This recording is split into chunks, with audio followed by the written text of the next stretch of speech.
Bullet motorcycle के टक्कर से युवक की मौत। नाराज क्षेत्रीय लोगों ने किया चक्का जाम। वाराणसी के जैतपुरा थाना अंतर्गत चौका घाट ITI कॉलेज के पास बच्चों को स्कूल छोड़ आ रहे युवक को बुलेट हंटर 350 CC ने मारी टक्कर, मौके पर हुई मौत। परिजन पहुंचे जैतपुरा थाना। मृतक सोनू सोनकर पुत्र रघु सोनकर चौका घाट काली मंदिर कच्चिवा का रहने वाला बताया जा रहा है। सोनू सोनकर के 3 बच्चे हैं, एक बेटा 2 साल का व 2 बेटी है। सोनू प्रतिदिन की भांति आज भी अपने बच्चों को स्कूल छोड़कर वापस आ रहे थे, तभी अचानक अनियंत्रित बुलेट हंटर 350 CC ने सोनू को धक्का मार दिया, जिससे सोनू सोनकर की मौके पर ही मौत हो गई। बुलेट चालक आयुष जायसवाल पुत्र सत्य प्रकाश जायसवाल संजय नगर कॉलोनी का रहने वाला है। अपनी नई बुलेट हंटर 530 CC को लेकर डालिम राम कटोरा स्कूल जा रहा था। स्कूल जाते समय अचानक गाड़ी अनियंत्रित हो गई और स्कूल छोड़कर रहे सोनू कुमार को धक्का मार दिया, जिससे सोनू सोनकर की मौके पर ही मौत हो गई। सूचना पाकर मौके पर पहुंची जैतपुरा पुलिस ने शव को कब्जे में लेकर मंडली अस्पताल चिकित्सालय भेजा व पुलिस अग्रिम कार्रवाई में लगी है। जी, मेरा नाम राहुल सोनकर है। राहुल जी, किस लिए चक्का जाम हुआ है, क्या वजह है? चक्का जाम इसलिए हुआ है सर, सुबह हमारा बड़े पापा का लड़का जो है अपने बच्चों को स्कूल छोड़ने के लिए जा रहा था। उधर से एक अभी नया सैटरडे को ख़रीदा गया एक नई बुलेट गाड़ी थी और कॉलोनी में 3 लड़कों के साथ बैठ के इतना ज़बरदस्त तेज़ी चलाया जा रहा था कि वो भाई को इतना तेज़ से धक्का मारा कि भाई के मौके वारदात पर ही मौत हो गई। और उसके बाद हम लोगों ने पुलिस प्रशासन की मदद मांगी। पुलिस प्रशासन के पास गए तो उन्होंने बोला कि आप जाइए जैतपुरा थाने पे। हम लोग वहाँ पर गए, मुकदमा दर्ज किया गया, लेकिन सर अभी सख्त कोई ऐसी कार्रवाई नहीं की गई है, क्योंकि सर पता करने पर पता चला है कि उनके पिताजी भाजपा के कोई कार्यकर्ता है और ऊपर से दबाव भी है। इस प्रकार से सर हम लोग को न्याय नहीं मिल रहा है। और सर FIR तो हुआ है, 2 मुकदमे उस पर दर्ज हुए हैं। जो बोला गया कि वो मुकदमे पे इंश्योरेंस क्लेम किया जाएगा, उस पर आपके जो है मुआवजा दिया जाएगा। इंश्योरेंस मांग को लेकर आप लोग यहाँ पे चक्का जाम? सर हम लोग चक्का इसलिए जाम किए हैं क्योंकि उनके घर में 2 बच्चे हैं, जिसमें से 2 लड़की 1 लड़का है। और सर वो घर में इकलौता था कमाने वाला, और सर उसका कोई आर्थिक जो है अनुसाधन नहीं है कि वो कमा सके और परिवार की जीविका चला सके। अब तो उसके घर में कोई नहीं है। और सर हम लोग ये सर ये जो आकस्मिक है, ये जो मौत है, ये आकस्मिक हुई है, तो सर हम लोग चाहते हैं कि प्रशासन द्वारा उसे कुछ मदद मिल जाए। तो मौके पे अभी यहाँ पे कौन कौन आया है? सर मौके पे अभी थाना जैतपुरा और एडिशनल CP आए हुए हैं, उनसे बैठ के बातचीत हो रही है। और इसके पूर्व में भी सर इससे पहले एक घटना हुई थी हमारे यहाँ पे एक हत्या हुई थी, जिसमें गोली चलाते समय जो है कि उसमें बेफिजूल का एक टाली चालक की मौत हुई थी। उस समय भी इसी तरह प्रशासन आया था और हम लोग को आश्वासन तो दिया जरूर, आश्वासन के बाद भी अभी तक उसको कोई न्याय नहीं मिला और इसी तरह उस मामले को शांत कर दिया गया। और सर इसलिए हम लोग सोच रहे हैं सर कोई ऐसा व्यक्ति आए जो हम लोग के बीच में बैठे और हम लोग को उस तरीके का आश्वासन दें ताकि आप इस परिवार की आर्थिक स्थिति आगे सही बन सके। चक्का जाम कब तक रहेगा? सर चक्का जाम क्या सर, हम लोग को न्याय मिल जाए हम लोग चक्का जाम छोड़ देंगे। वैसे भी सर चक्का जाम हटा दिया गया। जब एडिशनल CP साहब आए, बोले कि हम बैठ के आपसे 2 शब्द बातें, अगर हमें सही आश्वासन नहीं मिलेगा तो फिर से लोग चक्का जाम करने के लिए बाध्य होंगे। Bureau report, Nimbus News live UP। अधिकारी कौशल राज शर्मा ने बताया कि गंगा के जलस्तर में धीमी बढ़ोतरी दर्ज की जा रही है। प्रयागराज में भी पानी स्थिर हो चला है। बाढ़ राहत शिविरों में सुरक्षा के साथ साथ खाने पीने के मुकम्मल बंदोबस्त किए गए हैं। लगभग 40 बाढ़ राहत शिविर क्रियाशील हैं, जिसमें सेक्टर व जोनल मजिस्ट्रेट लगातार भ्रमण कर लोगों की परेशानियों को दूर करने का प्रयास भी कर रहे हैं। गांव में भी पशुओं के चारे के साथ साथ लोगों को बाढ़ राहत सामग्री वितरित की जा रही है, जिसमें कि जिले के सारे अधिकारी लगे हुए हैं। जो लोग अपने घरों से नहीं निकल पाए और छतों पर शरण लिए हैं, उनको 1 हफ्ते की सामग्री, जिसमें कि संपूर्ण खाद्य सामग्री है, वितरित की गई है। गंगा नदी में वाराणसी में लगातार वाटर लेवल बढ़ रहा था, लेकिन बढ़ने की स्पीड थी वो 1 सेंटीमीटर के आसपास ही लगभग पिछले 1.5 दिन से थी। अच्छी बात यह है कि प्रयागराज में सुबह 8 बजे वाटर लेवल कॉन्स्टेंट हो गया है। उसका असर अब यहाँ भी गंगा जी में आ जाएगा और शाम तक पूरी संभावना है कि जो जल स्तर बढ़ रहा है उसके बढ़ने की गति 0 हो जाए और ये लेवल कांस्टेंट हो जाए। इसके बाद प्रयागराज से पीछे की तरफ यमुना में और गंगा में अब घटाव होना शुरू हो गया है, जिससे पानी घट रहा है। यही अगर ट्रेंड रहा तो हो सकता है कि कल से पानी घटना भी शुरू हो जाए। जो भी पानी पीक पे आना है वो शाम तक आ चुका होगा। अब जितने अलग नए मोहल्ले थे जिनमें बैकफ्लो होता है पानी का, उनमें कल रात से लेके अब तक पानी का भराव हुआ है और हम लोग कोशिश कर रहे हैं कि लोगों को बताएं कि जहाँ पे खाली आधा 1 फीट पानी है वो थोड़ा सा और वेट कर लें कल तक, अदरवाइज़ नहीं तो जहाँ ज़्यादा पानी भर रहा है उनको हम लोग बाहर निकाल के ला रहे हैं। कुछ सामान ऊपर लोगों का शिफ्ट करवाने में मदद कर रहे हैं। अभी तक 46 हमारी नाव चल रही थी, हमारी करीब 12-13 नाव और आज हमने बढ़ाई हैं ताकि अलग अलग मोहल्लों में सामान लाने की आवश्यकता पड़े तो वो लोग निकाल सकें।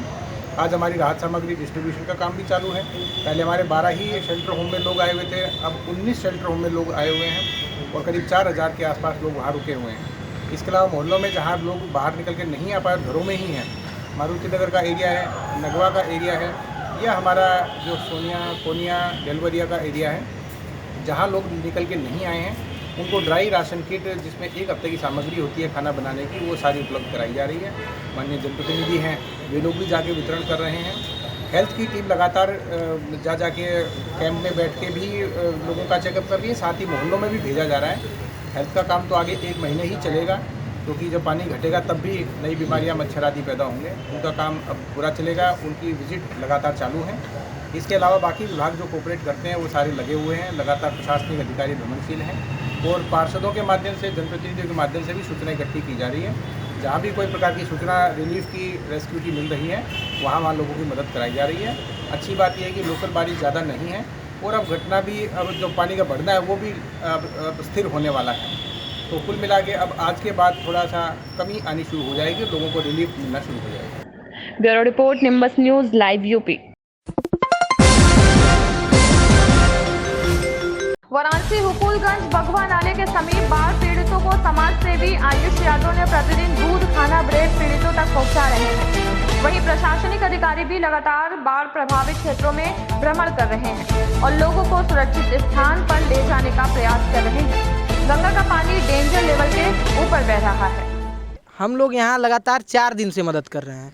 जो भी बाढ़ पीड़ित घर हैं जिनमें लोग फंसे हुए हैं उनकी सहायता सुबह दूध, ब्रेड और केले देकर और मिनरल वाटर देकर उनकी सहायता की जा रही है। वही 12 बजे के बाद उनको खाना दिया जा रहा है जिसमें 4 रोटी, सब्जी, दाल, चावल की सुविधा जो भी लोग फंसे हुए हैं क्षेत्र में उनको पहुंचाई जा रही है, जो कि हम युवाओं की तरफ से आयोजित है। और उसके बाद जो लोग इसमें से निकल के स्कूल में चले गए हैं, जो कि तहसील की तरफ से, शायद ना तहसील की तरफ से सुविधा की गई है, उसमें लोगों को खाना, पानी, रहने की सुविधा भी दी गई है। लेकिन क्या है कि उसमें बहुत लोग जा नहीं पाए हैं। जब भी आपदा आती है लोग सोचते हैं कि पानी वापस चला जाएगा, इसी भ्रम में लोग फंस गए हैं। क्षेत्र में लोग घरों में फंस गए हैं और कई लोग निकल के जो स्कूल तक पहुंच गए, उनकी सहायता सरकार कर रही है और जो यहाँ पे फंसे हुए हैं उनकी सहायता हम युवाओं के द्वारा की जा रही है, जो कि सरकारी नाव से की जा रही है। बाढ़ के समय में दिक्कत, स्कूल जाने में और आने में दिक्कत होता है। वैसे नाव तो चलता है, टाइमली जाते हैं, टाइमली से आते हैं। और क्या नाम है कि रही बात मतलब सुविधा की, तो सुविधा सब मिल रही है, सबको अच्छे से मिल रही है। और एक आयुष भी है, वो भी सबको अच्छा ही मतलब सुविधा देते हैं। हाँ बाबू, देखो 3 दिन से नाव वाले आ रहे हैं, एक बाबू आ रहा है, 3 दिन से हम लोग के खाना पानी सब कुछ दे रहा, सब व्यवस्था कर रहा है। टाइम पर से नाव वाला भी ले जाता है लड़कन के, नाव वाला भी छोड़ भी रहा है। क्या सुविधाएं दी जा रही हैं आपको? हम लोग का खाना भी मिल रहा, पानी भी मिल रहा, लड़कन के काम पे भी पहुँचाया जा रहा है। स्कूल से लड़कन आ रहा तो ओके भी ले आकर के नाव वाले पहुँचा रहे हैं, ले जा रहे हैं भी। समाज सेवी क्या क्या कर रहे हैं आपके लिए? बहुत कुछ कर रहे हैं, जो उनसे हो सक रहा कर रहे हैं। कोई अधिकारी या मंत्री कोई आ रहा है देखने? नहीं, वो लोग नहीं आया, बस खाली बाबू आया है। और हम लोग बाढ़ पीड़ित में हैं और भैया जी अपना कल से पानी भी दे रहे हैं, खाना भी दे रहे हैं। बाढ़ के समस्या के कारण क्या क्या परेशानियां का सामना करना पड़ रहा है? परेशानियाँ देखिए, अब कहीं हम लोग नहीं जा पा रहे हैं, नहीं आ पा रहे हैं। अब जो आप लोग के सहारे हैं भैया, आते हैं तो पानी उन्हें दे देते हैं, यही सब समस्या है और क्या बताएं। खान पान की समस्या कैसे, क्या सुविधाएं मिल रही हैं आपको? अब सुविधा यही चावल, दाल, रोटी, सब्जी मिल रहा है, फिर पाव रोटी दूध मिला, पानी भी पीने के लिए मिला। कोई मंत्री या अधिकारी आके आप लोगों की मदद कर रहे हैं? अभी तक कोई मंत्री अधिकारी आए नहीं है, यही भैया जी आ रहे हैं अपना। यहाँ पर बाढ़ पीड़ित आती है तो हम लोग को बहुत दिक्कत हो जाती है जी, हर एक चीज़ की परेशानी हो जाती है। अब अपना ऊपर से ना नैया वैया चलती रहती है कि थोड़ा से हम लोग को मदद मिल जाती है जी। कैसी परेशानियों का सामना करना पड़ रहा है जी? बहुत कठिन पानी का सामना करना पड़ता है। दूसरी बात हमारा ये, कोई चीज़ अगर वक्त पर सोचो कि हो जाए, ये चीज़ नहीं हो पाता सर, क्या किया जाए। मगर हम लोग गरीब आदमी हैं, जैसे बीत रहा है बिताते हैं, ठीक है, कोई मदद करने वाला नहीं है, कोई बाढ़ में फिर में आके कुछ पूछने वाला नहीं है कि आप लोग कैसे जी रहे हैं, कैसे खा रहे हैं। किस तरीके की सहायता मिल रही है आप लोग को? जी सहायता तो आने जाने के लिए मिल रही है हम लोग को, बढ़िया हर एक चीज़ है, मगर यही दिक्कत होती है थोड़ा से परेशानी, खाने पीने के निकलना पड़ता है, नाव रहती है तो हम लोग को परेशानी दूर हो जाती कैसी है। सुविधा मिल रही है आपको? बस ये सुविधा हम लोग को चाहिए, अच्छी लगती है, बाढ़ में यही सुविधा होगी तो अच्छी रहती है। समस्या तो अभी कुछ नहीं हो, बाढ़ पानी का यही नाव की दिक्कत है, कभी टाइम से नहीं आ पाती है, और तो ये भी मजबूर हैं। अब खाना बांटने से चले गए, अब वो गए हैं तब से अभी आ रहे हैं, तो इनका भी मजबूरी है खाना बांटने के लिए, तो जब खाली होंगे तभी आएंगे ना। अब वो बच्चे हैं सब 3 घंटे से हैं लगवा, लेकिन अब जा रहे हैं तो ये आएंगे। और समस्या कोई नहीं, कोई ज़रूरत पड़ता है तो बच्चे आई हैं, सब ले आ देते हैं लोग। कोई नेता कोई कुछ आ रहे हैं? नहीं, नेता उता कुछ नहीं आए हैं लोग, आज ये बांटने के लिए आप आई हैं। Varanasi nimbus News Live UP. Bharat माता की जय के नारों से गूंजा मदरसा। मुस्लिम छात्रों ने कहा, अभावित से जुड़कर हम भी करेंगे राष्ट्र पुनर्निर्माण में अपनी भूमिका सुनिश्चित। आज 30 अगस्त 2022 को समय 11 बजे अखिल भारतीय विद्यार्थी परिषद काशी महानगर के कार्यकर्ताओं द्वारा दिनांक 20 अगस्त 2022 से 5 सितंबर 2022 तक चलाए जा रहे सदस्यता अभियान के क्रम में काशी महानगर अंतर्गत स्थित मदरसा दयारुल इस्लाम चिरागे उलूम रसूलपुरा परिसर में सदस्यता अभियान चलाया गया, जिसमें आज़ादी के 75वें अमृत महोत्सव के अवसर पर सैकड़ों मुस्लिम छात्र छात्राओं ने अभाविप की सदस्यता ग्रहण की, जहां मुख्य अतिथि के रूप में kick boxing association of Uttar Pradesh के सचिव गोपाल जी सेठ उपस्थित रहे। वह सदस्यता के दौरान मुख्य वक्ता के रूप में अखिल भारतीय विद्यार्थी परिषद के प्रदेश सह मंत्री शुभम कुमार सेठ जी ने मंचस्थ अतिथिगण, शिक्षकगण, प्रबंधक व प्रधानाचार्य महोदय का आभार व्यक्त करते हुए वहां उपस्थित छात्र छात्राओं को परिषद के बारे में बताते हुए कहा कि विद्यार्थी परिषद का नारा है ज्ञानशील एकता। आज विद्यार्थी परिषद न केवल भारत का अपितु पूरे विश्व का सबसे बड़ा छात्र संगठन है। हमारा काम समाज के अंतिम पंक्ति में खड़े व्यक्ति को भी राष्ट्रीयता के मुख्य धारा में जोड़ना है। हम प्रत्येक विद्यार्थी को उनके व्यक्तित्व निर्माण से राष्ट्रीय पुनर्निर्माण में उनकी भूमिका सुनिश्चित करते हैं। ये संगठन छात्रों से प्रारंभ हो, छात्रों की समस्याओं के निवारण हेतु एकत्रित छात्र शक्ति का परिचायक है, क्योंकि हम कहते हैं छात्र शक्ति ही राष्ट्र शक्ति है। आपको बताते हुए मुझे गर्व की अनुभूति हो रही है कि विद्यार्थी परिषद ने अपने स्थापना काल से ही छात्री हित व राष्ट्रीय हित से जुड़े प्रश्नों को प्रमुखता से उठाया है और देशव्यापी आंदोलन का नेतृत्व भी किया है। चरण स्पर्श और ये शिक्षा का मंदिर है, नमाज का समय भी हो रहा है। हम बहुत ज़्यादा नहीं बोलेंगे, लेकिन स्वामी विवेकानंद जी ने पूरे विश्व में एक ऐसा शब्द दिया जो आज हम सभी के प्रेरणा स्रोत है। उन्होंने कहा था हेल्दी बॉडी हेल्दी माइंड, यानी स्वस्थ शरीर में ही स्वस्थ दिमाग होता है। हम पढ़ाई ज़रूर करते हैं, लेकिन देखें खेल के क्षेत्र से बहुत दूर है, क्योंकि हम एक खिलाड़ी हैं और मार्शल आर्ट से मेरा संबंध है। आप पढ़ाई के साथ साथ कोई भी अगर स्पोर्ट्स करते हैं तो आपका माइंड और तेज और रिफ्रेश होगा। हम लोग जो भी डाइट इस समय ले रहे हैं उसमें मैक्सिमम में पॉल्यूशन है, चाहे हम खाना खा रहे हो उसमें केमिकल का प्रयोग है, air pollution, water pollution.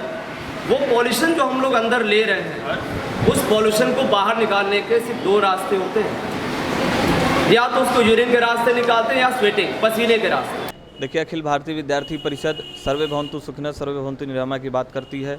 Akhil Bharatiya विद्यार्थी परिषद, हमें गर्व है कि हम अखिल भारतीय विद्यार्थी परिषद से जुड़े हैं और विश्व का सबसे बड़ा छात्र संगठन है। इस नाते सबका साथ, सबका विश्वास और सबके विकास को सोचने वाला छात्र संगठन अखिल भारतीय विद्यार्थी परिषद है। और अपने अखिल भारतीय विद्यार्थी परिषद का सदस्यता अभियान 20 अगस्त से 5 सितंबर तक चलने वाले हैं इंटर कॉलेज में। इसी के निमित्त आज हमारा यहाँ मदरसे में आना हुआ है और मदरसे में छात्र और छात्राएं यहाँ पर काफ़ी संख्या में अमन जी के साथ सदस्यता लेने वाले हैं। और आप यहाँ के मैनेजर हैं इम्तियाज़ जी और प्रबंधक जी, प्रिंसिपल साहब रिजवान साहब यहाँ के मैनेजर हैं। आपके साथ, आपके नेतृत्व में भी काफ़ी सहयोग यहाँ मिला। मैं सभी का हृदय से आभार करता हूँ। और अखिल भारतीय विद्यार्थी परिषद में जुड़ने वाले हैं, अखिल भारतीय विद्यार्थी परिषद की कार्य पद्धति को सीखने वाले हैं, अखिल भारतीय विद्यार्थी परिषद की जो कार्यशैली है उनसे ये प्रभावित हुए हैं और अखिल भारतीय विद्यार्थी परिषद में काम करने के लिए आगे आ रहे हैं। और अखिल भारतीय विद्यार्थी परिषद एक प्रमुख जिम्मेदारियों के साथ इनको जोड़ने जा रही है। देखिए, अखिल भारतीय विद्यार्थी परिषद 9 जुलाई 1949 को अखिल भारतीय विद्यार्थी परिषद का स्थापना हुआ है और जो भी हमारे मैनिफेस्टो हैं उसमें भी आप देखेंगे तो उसमें लिखा है कि अखिल भारतीय विद्यार्थी परिषद किसी भी दलगत राजनीति से नहीं जुड़ा है। ये ज़रूर हो सकता है कि हमारे विचार वो मानने वाले ज़रूर हो सकते हैं, लेकिन ये नहीं कह सकते कि अखिल भारतीय विद्यार्थी परिषद किसी पार्टी से जुड़ा है। अखिल भारतीय विद्यार्थी परिषद एक छात्र संगठन है और एक छात्र संगठन होने के नाते हमारी प्राथमिकता होती है कि समाज के सभी वर्ग के सभी समुदाय के लोगों को लेकर के हम चलें। स्वामी विवेकानंद जी के जो भी सपनों के भारत थे वो सबके लिए थे। जो भारत का है वो हमारा है। मेरा नाम तान्या सेठ है, मैं यहीं वाराणसी की रहने वाली हूँ। मैं अभी उदय प्रताप पब्लिक स्कूल की छात्रा हूँ। अभी बहुत अच्छे परसेंटेज से पास हुई हूँ वहीं से। क्या सोच रहे हैं कि आप लोग एबीवीपी की सदस्य बन रही हैं? आगे का जो भी फ्यूचर होगा बहुत अच्छा होगा, क्योंकि हमारे बहुत अच्छे शुभम भैया जी हैं, वो आगे बहुत आगे ले जाएंगे इसे, और जो भी छात्र हैं उनकी जो भी नीड्स हैं उन्हें अच्छे फुलफ़िल कर पाएंगे। अब यही हम उनसे वो रखते हैं प्रार्थना। हमारा नाम अमन खान है और हम सब इस देशभक्त के देशभावनाओं से जुड़े हुए हैं। और आज हम अमन जी, ऐसा क्या आपको एबीवीपी में अच्छा लगा कि आप लोग इससे जुड़ना चाहते हैं? एबीपी एक ऐसा संगठन है जिससे हर कोई जुड़ना चाहता है, क्योंकि छात्र और छात्राओं के लिए इसमें ना किसी का पार्टी का रोल है ना किसी सदस्य का रोल है, ये सबके भले के लिए है। इससे पहले खासकर मदरसों के लोग इससे दूरी बना के रखते थे, तो अब ऐसा क्या हुआ कि आप लोग? नहीं, मदरसे से दूरी बना के नहीं रखे थे, वो अपनी अपनी विचार थी। लेकिन हमारे जो मुसलमान भाई बहन हैं उनको हमने एबीपी से रिलेटिव कुछ बातें बताई जो सबके संग में भले वाले हैं। जो छात्र और छात्राओं के लिए जितने भी परेशानी दिक्कत जो भी है उसके लिए पढ़ाई के दौर में आज एबीपी को संगठन को लेते हुए हम लोग इसको फैसले को ये किए कि नहीं, हम लोग भी एबीपी ज्वाइन करेंगे, सदस्यता लेंगे और अपने साथ जितने भी भाई बहन हैं सबको लेके जोड़ेंगे। कितने लोगों को सदस्य बना रहे हैं अभी यहाँ पर? यहाँ पे अभी हम सैकड़ों लोग को बना रहे हैं। Numbers news live UP.